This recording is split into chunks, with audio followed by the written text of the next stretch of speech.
Welcome back to the Make It Make Sense YouTube channel / not podcast. Just want to thank you guys if you've made it this far and listened to every episode. It's probably been a bit data heavy and rich. However, tomorrow I will be posting up a finale that encompasses everything, makes it very clear for the layman like myself to understand. So if the last couple of episodes have been a bit left and right, tomorrow we'll clarify everything very nicely. There'll be lots of graphics, some video, some statements, some redacted documents. So I encourage you guys to tune in to not only tonight's episode, but to tomorrow's episode. So that's about enough of me waffling on. Strap in and let's get to it. Now, I'm sure you would have heard this name before if you've been tracking. Chris Moraitis is the Director General of the Office of the Special Investigator. Before that, he was a senior lawyer in DFAT's International Law Division around 2010, the period when rules of engagement for Afghanistan were being finalised and signed off. DFAT lawyers had to sign off on rules of engagement consistency with international law. Moratis was in the building. He was later awarded a public service medal for legal advice given to Prime Minister Howard regarding the invasion of Iraq. Advice that has been heavily criticised internationally. He now heads up the office investigating alleged ADF war crimes in Afghanistan. How does that work? The Saturday paper has run exclusives on SASR troops allegedly employing the wrong rules of engagement and defence seeking secret legal advice on war crime murder matters. JPEL, which is Joint Prioritised Effects List, kill and capture lists, have been part of the scrutiny. On the 19th of October 2010, Prime Minister Julia Gillard told the House, and I quote, "There has also been some debate about the rules of engagement for our soldiers in Afghanistan. Those rules of engagement are properly decided by the government. They are consistent with the guidance provided by General Petraeus. They are consistent with the International Security Assistance Force rules of engagement. They are consistent with the international law of armed conflict.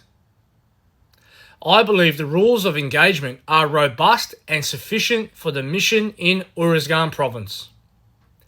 Moraitis, as senior DFAT international lawyer at the time, would have been intimately involved with the legal advice and sign-off process for those rules of engagement, including any provisions like 429 Alpha that have since been heavily scrutinised. Senator David Shoebridge questioned Moraitis on JPEL and related matters in Senate estimates on the 30th of May 2023. Moraitis did not want to engage deeply. So, how is it that a lawyer who is part of the apparatus that signed off on the rules of engagement and who received a public service medal for legal advice supporting the Iraq invasion is now the Director General of the body investigating whether Australian soldiers broke the law of armed conflict in Afghanistan? It does not make sense to me. Some of those same international law issues were reportedly excluded from the OSI's scope. Is this the ultimate conflict of interest? Or worse, as some have asked, how does someone involved in that legal architecture end up as the investigator also? So just quickly to recap, across this series we've seen veterans broken by the very interview process meant to deliver accountability, a Royal Commission request for data on suicide and mental health fallout among those witnesses, which was met with a response that was later destroyed, the IG-ADF head briefing the CDF about complaints regarding Brereton inquiry conduct, then dodging in Senate estimates, questions around Brereton's own post-inquiry role within the IG-ADF, and now the man running the OSI with a career path that runs straight through DFAT, ROE, sign-off and Iraq legal advice. This isn't about defending war crimes. This is about whether the institutions that investigated them did it so cleanly, fairly, and without conflicts or self-protection. The documents are all there. The timelines are all there. The testimony is there. The questions are legitimate.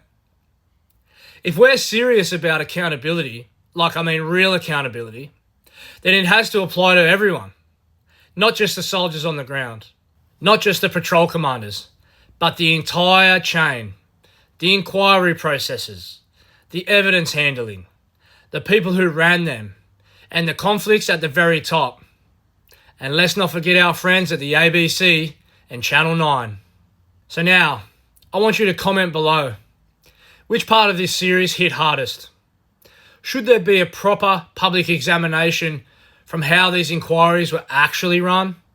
Share this video if you think the Australians need to see more of those documents for themselves.